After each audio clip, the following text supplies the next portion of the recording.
October 27, 1944 dawned cold and unforgiving over the German countryside near Aachen, where American forces had been grinding through stubborn Wehrmacht resistance for weeks. Lieutenant Audie Leon Murphy of the 5th Infantry Regiment, 3rd Infantry Division, stood watch that morning with a growing sense of unease that combat veterans learned never to ignore. The 20-year-old officer from Kingston, Texas, had already survived 3 years of fighting across North Africa, Sicily, Italy, and France, earning a reputation as one of the Army's most fearless soldiers.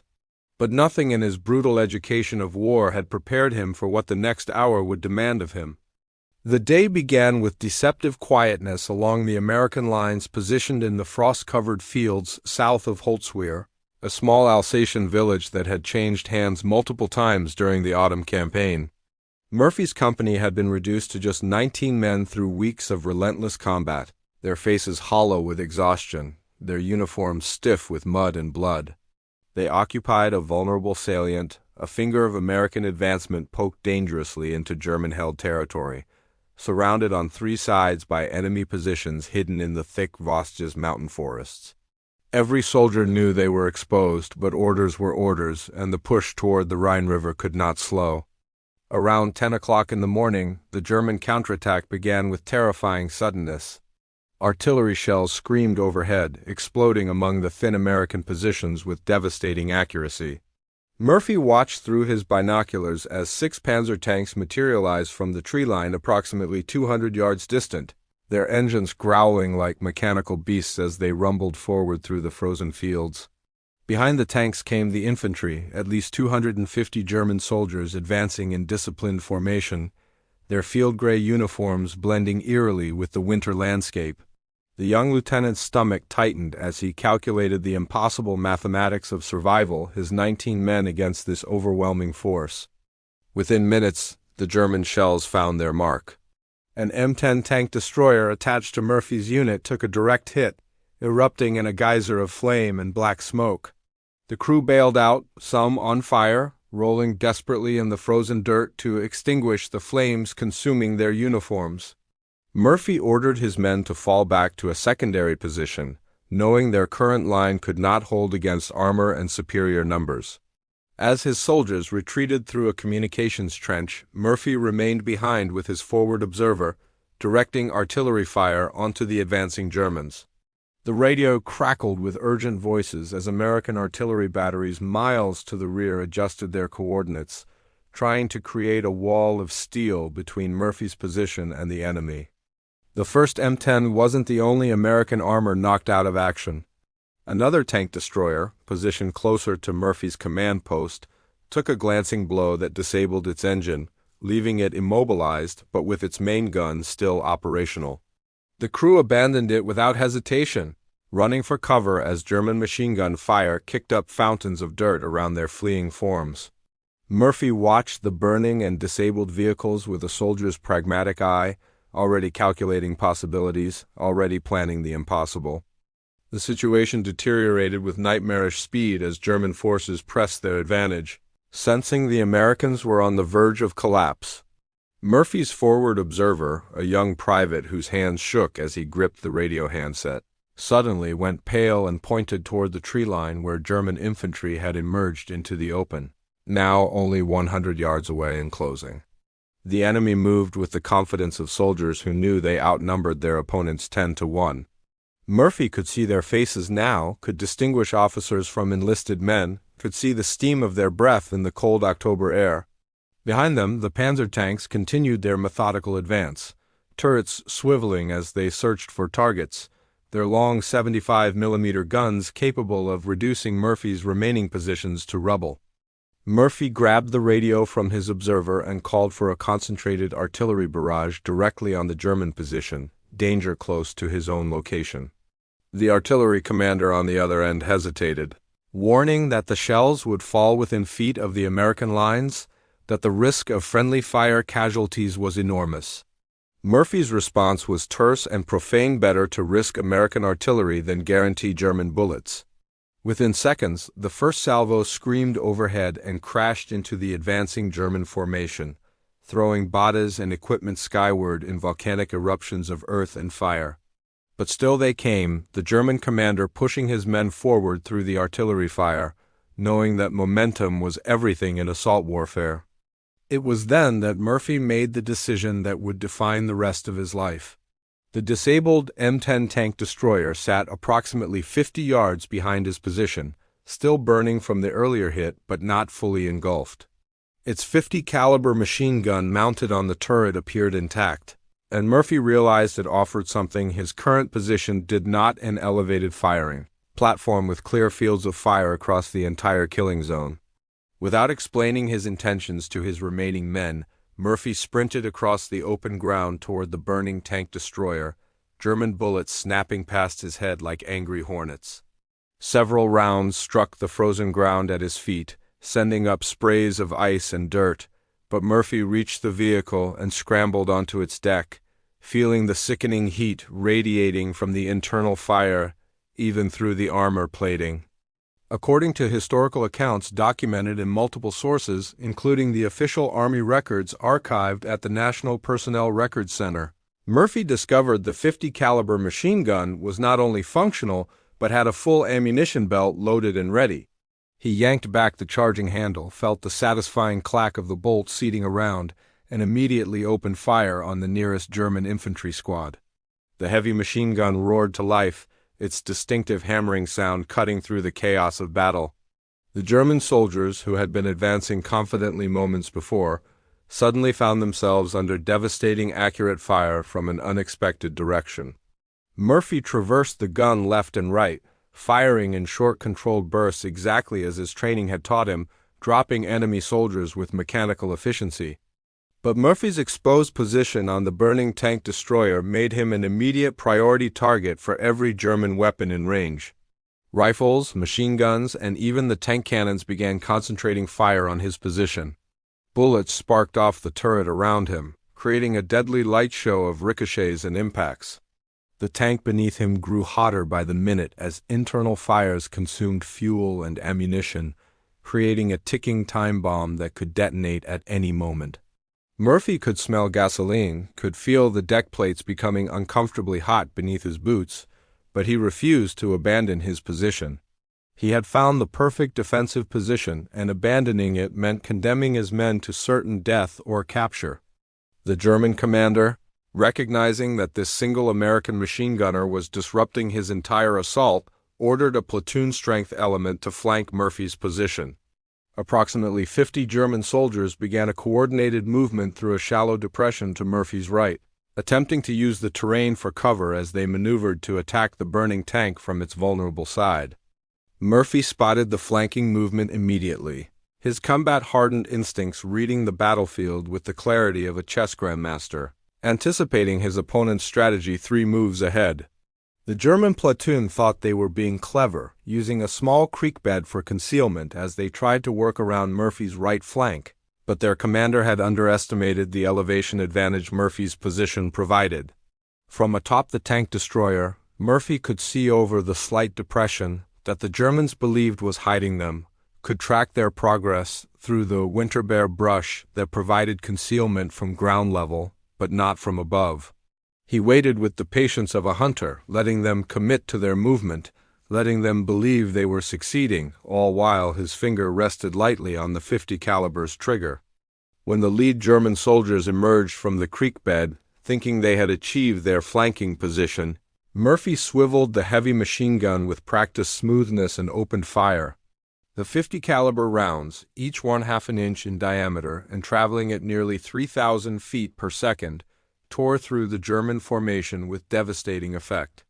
Men fell in clusters, their bodies jerking as the massive bullets struck with enough kinetic energy to sever limbs and punch through multiple soldiers in a single shot. The German platoon leader, a young lieutenant whose name would never be recorded in history, went down in the first burst, his chest cavity opened by 3 rounds that struck within inches of each other. The remaining Germans in the flanking element dove for cover, their assault broken before it had properly begun. The main German force, now stalled in the open fields between the tree line and Murphy's position, found themselves in a nightmare situation that infantry commanders trained their entire careers to avoid. They were caught in the killing zone with inadequate cover, taking fire from both Murphy's machine gun and the American artillery that continued to rain down with uncanny accuracy. Murphy had maintained radio contact with his forward observer, who had retreated to a safer position but could still call in fire missions. Together, they created a symphony of destruction, Murphy identifying targets and concentrations of enemy troops, the forward observer adjusting artillery fire to box in the Germans and prevent their withdrawal or advance. The temperature around Murphy's position continued to climb as internal fires consumed more of the tank destroyer's fuel and ammunition stores. Smoke now poured from every hatch and ventilation grill, thick black clouds that made breathing difficult and stung Murphy's eyes until tears streamed down his face. Several times, ammunition cooked off inside the vehicle, creating muffled explosions that made the entire tank destroyer shudder beneath him. Each detonation brought Murphy closer to the moment when the main ammunition storage would explode, transforming the vehicle into a massive fragmentation grenade with him at ground zero. His men, watching from their fallback positions, later reported that they couldn't understand why he didn't abandon the burning vehicle, couldn't comprehend the calculation Murphy had made that his death on the tank was preferable to watching his men die in the open. The German tanks, which had been advancing steadily throughout the engagement, finally came within effective range of Murphy's position. A Panzer IV, its long gun elevated slightly, fired a high-explosive round directly at the burning tank destroyer. The shell struck the front glacis plate, creating a deafening ring like a cathedral bell struck by a hammer, and Murphy felt the entire vehicle rock backward from the impact. Somehow, the armor held, the shell failing to penetrate, but creating a massive dent in the plate and sending a shower of spalled metal fragments ricocheting inside the tank. Murphy flinched involuntarily but didn't leave his position, immediately returning fire on the German infantry who had used the tank round as covering fire to advance another 20 yards. In accounts preserved by the 3rd Infantry Division Historical Archives, Murphy's fellow soldiers described the scene as surreal and terrifying. They watched their young lieutenant, whom most of them knew as a soft-spoken Texan who looked more like a teenager than a combat officer, standing fully exposed on a burning vehicle, methodically killing German soldiers with the dispassionate efficiency of a factory worker on an assembly line. Time became fluid and meaningless as Murphy entered that strange mental state that combat veterans recognize but struggle to explain, a zone where fear recedes, where conscious thought surrenders to trained instinct, where the world narrows to nothing but targets and trigger pulls. His hands moved automatically, traversing the machine gun, firing controlled bursts, clearing stoppages when hot brass jammed in the feed mechanism, all while his mind maintained a running tactical analysis of the evolving battlefield. The German infantry had begun to waver, their advance stalled not just by Murphy's fire, but by the growing realization that they were being slaughtered for minimal gain. Bodies dotted the frozen fields, some motionless, others crawling desperately toward cover, leaving trails of blood in the frost. The radio squawked constantly in Murphy's ear, the forward observer shouting coordinates and corrections, artillery officers requesting confirmation that friendly forces were clear, Murphy's own company commander demanding to know his status and ordering him to fall back. Murphy ignored most of it, responding only when artillery corrections were needed, his voice eerily calm despite the chaos surrounding him. Witnesses later described his radio communications as matter-of-fact, as if he were directing traffic rather than orchestrating a desperate last stand. He would key the microphone, calmly state, "Drop 50, fire for effect," then immediately return to the machine gun, all while German bullets chewed the air around his head in a constant stream. The heat beneath Murphy's boots had become genuinely dangerous now, the metal deck plates glowing dull red in places where internal fires raged hottest. The rubber solace of his boots began to smoke and melt, creating a sickening sweet smell that mixed with the cordite, gasoline, and burned flesh already saturating the air. Murphy shifted his weight constantly, dancing almost, trying to avoid standing in one spot long enough for the heat to penetrate his boot solace and sear his feet. His hands, gripping the machine gun's handles, blistered from the heat radiating through the metal, but he couldn't release them, couldn't stop firing even for the seconds it would take to wrap cloth around the handles for insulation. The German commander, watching his attack disintegrate under fire from what he must have believed was an entire American platoon rather than a single man, committed his reserve force. Fresh troops emerged from the tree line, these ones moving with better tactical discipline, using smoke grenades to obscure their advance, fire and maneuver techniques that suggested veteran soldiers rather than the younger replacements who had led the initial assault. Murphy recognized the increased threat immediately, noting the way these new troops moved, the way they suppressed his position with concentrated fire while others advanced. These were experienced soldiers, possibly SS troops or Fallschirmjäger paratroopers, and they knew their business. Murphy's ammunition belt ran dry with a rattling clatter that sent a spike of adrenaline through his chest. For a moment he was defenseless, hands scrambling for the spare ammunition boxes he'd pulled onto the turret when he first mounted the burning tank. His fingers, clumsy with blistered burns and the cold, fumbled with the heavy metal can, precious seconds ticking away while German infantry closed the distance. Finally, he got the can open, extracted the ammunition belt, and fed it into the machine gun's receiver, yanking the charging handle and feeling the weapon come back to life just as the lead German soldiers reached a point barely 40 yards from his position. He opened fire at almost point-blank range for a machine gun, the .50 caliber rounds striking with such force that they physically knocked grown men backward off their feet. Historical documentation from the official citation for Murphy's Medal of Honor, later presented by President Harry Truman at a White House ceremony, describes this particular phase of the battle in clinical military language that somehow fails to capture the visceral horror and heroism of the moment. The citation notes that Murphy stood alone and killed or wounded 50 enemy soldiers, phrases that reduce the experience to statistical abstracts. The German assault finally began to crack under the sustained pressure of Murphy's fire, combined with the relentless American artillery barrage that had turned the approach routes into a moonscape of overlapping craters. German soldiers, who moments before had been pressing forward with disciplined determination, now began seeking cover wherever they could find it, diving into shell holes, crawling behind the corpses of fallen comrades, anywhere that offered even illusory protection from the machine gun fire that seemed to come from everywhere at once.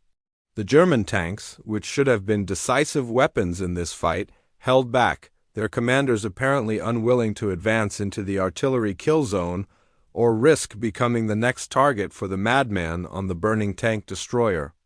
Murphy's body had begun to betray him in ways large and small. His shoulder ached from the machine gun's recoil, a deep bone-bruising pain that would haunt him for years.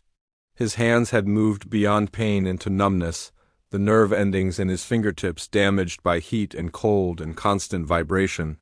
Blood ran from his nose, the result of concussion from the tank round that had struck his vehicle earlier, and he had to periodically wipe it away to keep his vision clear. Dehydration made his tongue stick to the roof of his mouth, and he realized with distant concern that he hadn't had water in hours. But none of these physical discomforts mattered because the alternative to enduring them was death, not just his own, but that of every man in his company.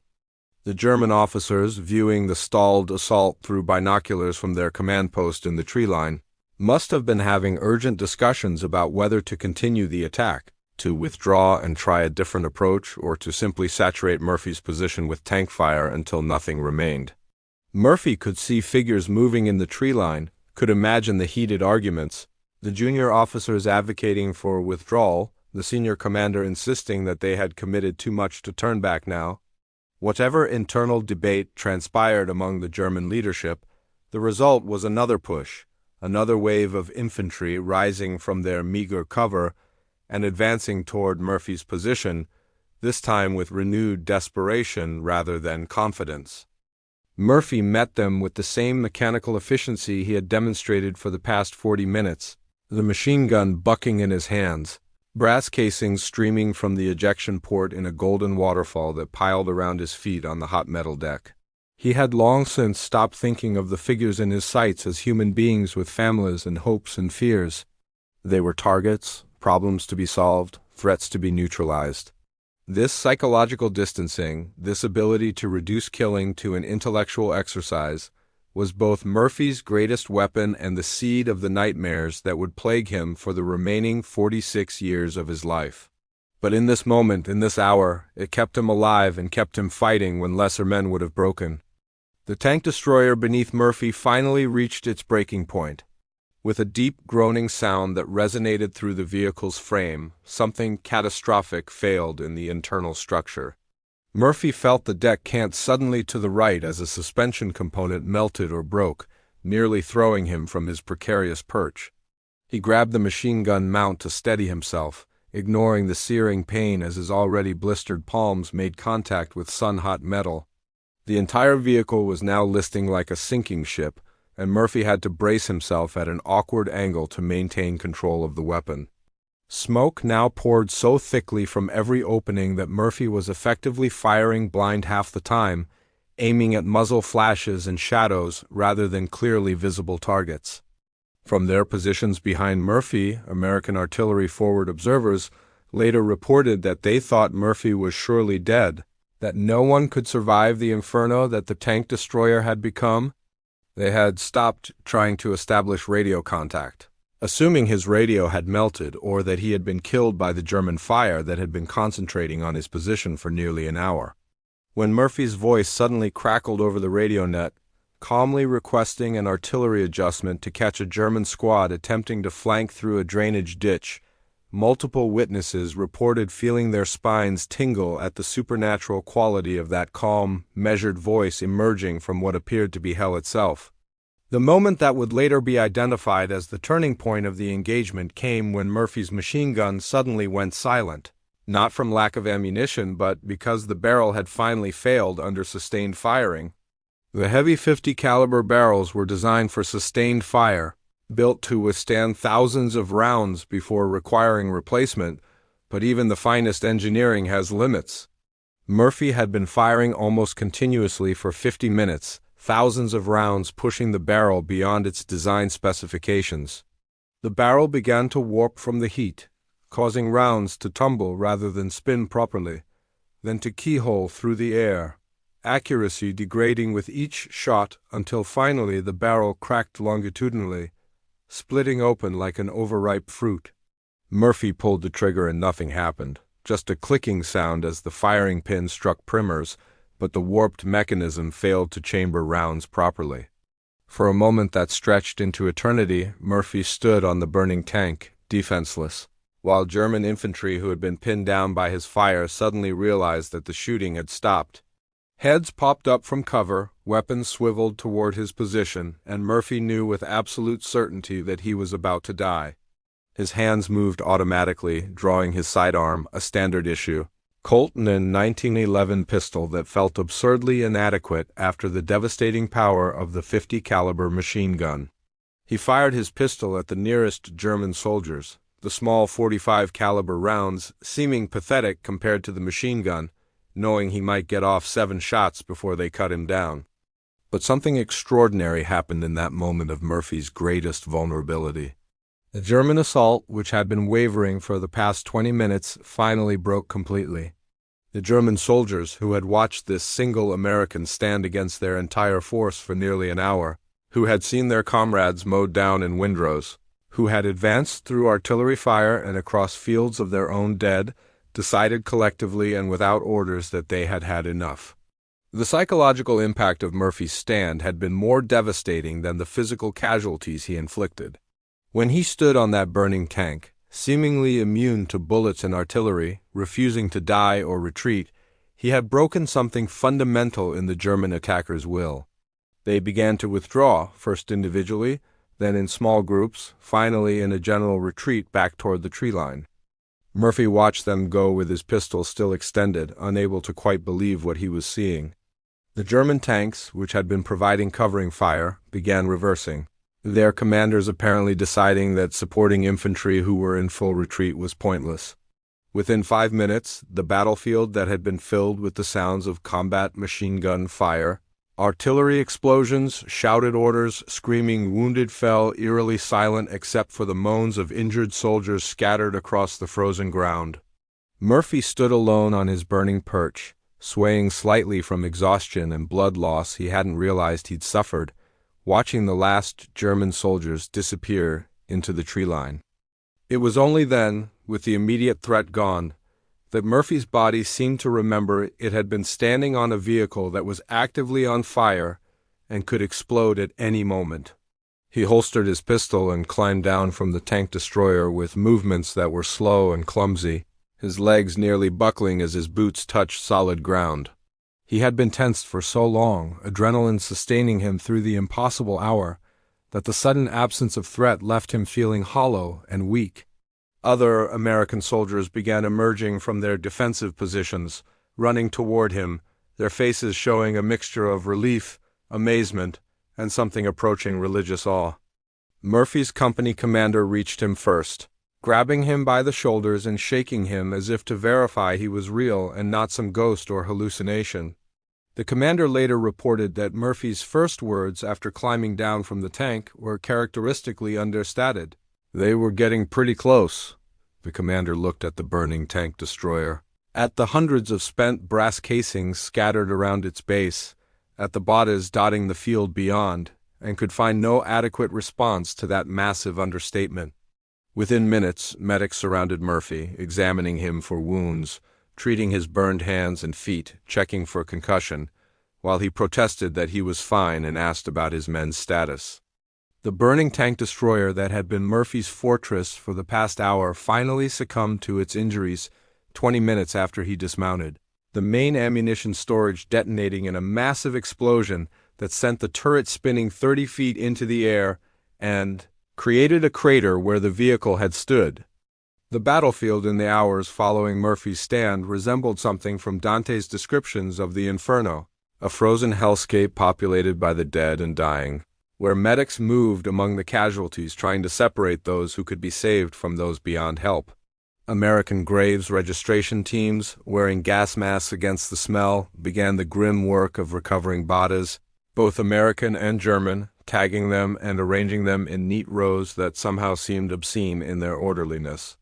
Murphy sat on an ammunition crate at the company command post, his burned hands wrapped in gauze, smoking a cigarette that someone had given him despite his shaking fingers, making it difficult to hold.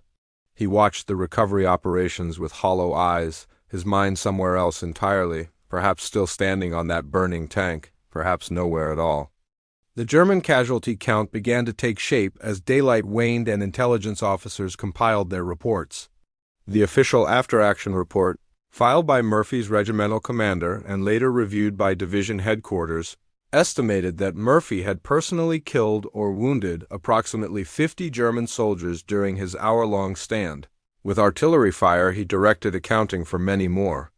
The German assault force, which had begun the day with approximately 250 men and 6 tanks, withdrew with less than half its original strength, leaving behind not just casualties, but also equipment, weapons, and whatever tactical momentum they had hoped to achieve with their counterattack.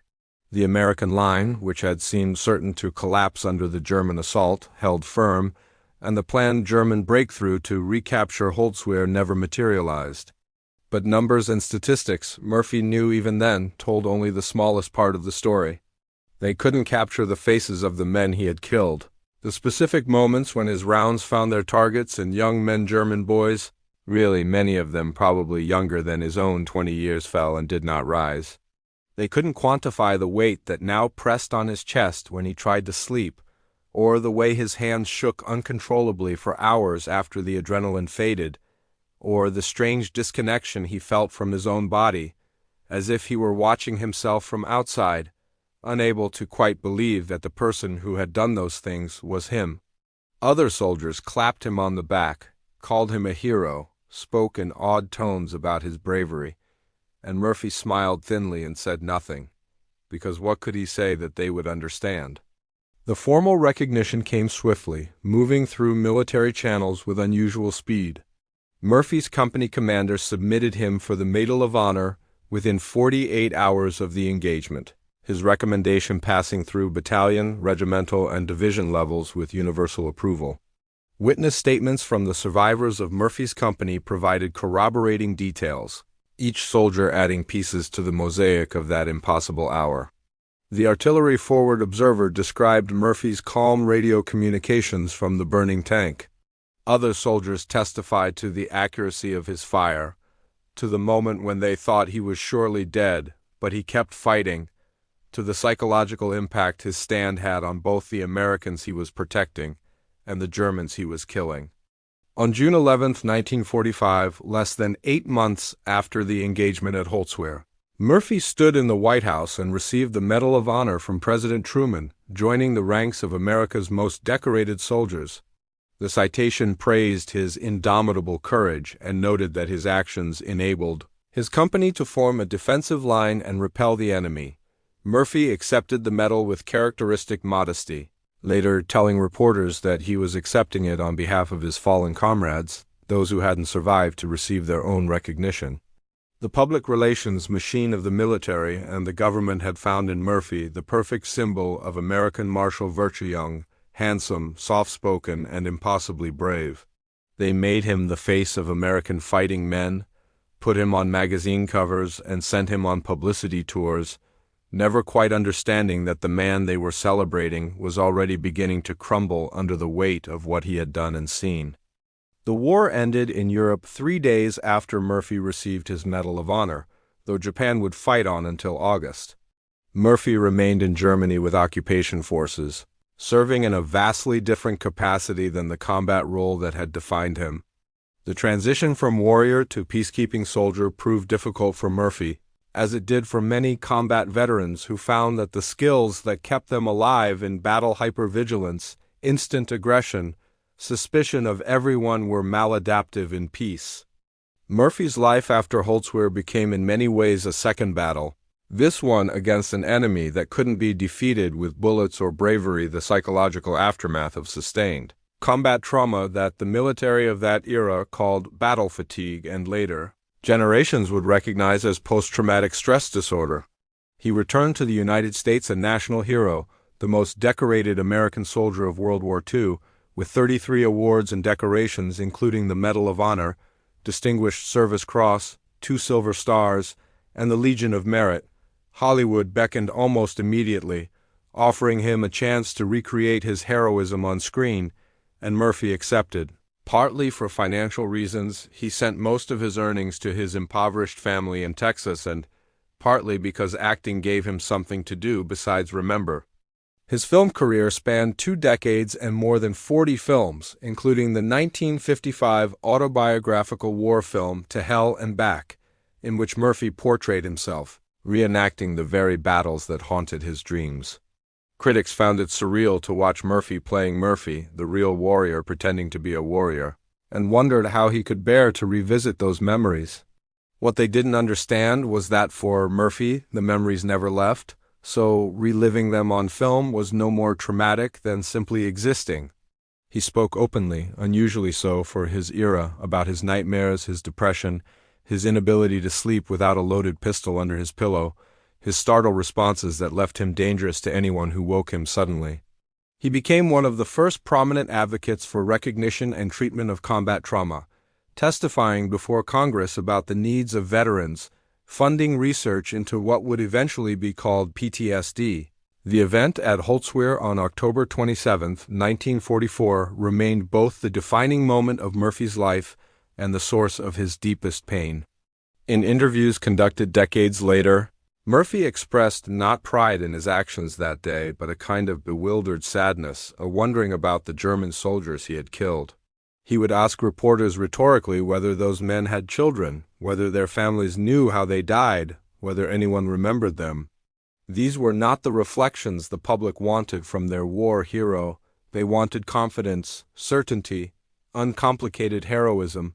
But Murphy gave them truth instead, the messy, complicated truth that killing, even justified killing, even heroic killing, leaves marks that never fully fade. The technical analysis of Murphy's stand at Holzwehr has fascinated military historians and tacticians for 8 decades. What he did should not have been possible, and in most cases wouldn't have been. The convergence of factors that allowed his success, the elevated firing position, the ammunition supply, the fields of fire, The German tactical errors, the timing of American artillery support, and most critically, Murphy's own unique combination of tactical skill, physical courage, and psychological endurance created a singular moment that couldn't be replicated. Military academies from West Point to Fort Benning still study the engagement, though there's recognition that teaching "be like Audie Murphy" is not a scalable tactical doctrine. Murphy died on May 28, 1971, not in combat but in a private plane crash in Virginia, killed at 46 by bad weather and mechanical failure rather than enemy fire. He was buried with full military honors at Arlington National Cemetery, where his grave remains the second most visited site after President Kennedy's, a constant destination for veterans and civilians who want to honor not just his courage, but what he represented, the ordinary American capable of extraordinary things when circumstances demanded. The grave marker, simple white marble like thousands of others at Arlington, lists his name, his dates, and his highest decoration, giving no hint of the complexity of the man beneath or the long shadow cast by 1 hour on a burning tank. The tank destroyer that Murphy stood upon during his famous stand was never recovered intact, having been destroyed by the ammunition explosion that followed Murphy's dismount. But pieces of it were salvaged in later years, fragments of metal that became almost religious relics, displayed in military museums alongside Murphy's medals and uniform. These artifacts serve as physical anchors for a story that otherwise might seem too extraordinary to believe. Evidence that yes, this happened, that one American lieutenant really did stop 50 German soldiers in 60 minutes from a burning tank, and that the price of that heroism was paid not just in that single hour, but across the remaining 4 decades of Audie Murphy's haunted life. The story endures not because it's comfortable or uncomplicated, but because it's true, and because it reminds us that heroism is rarely clean or simple, that the people who do impossible things often pay impossible prices, and that the line between warrior and victim is thinner than we'd like to believe.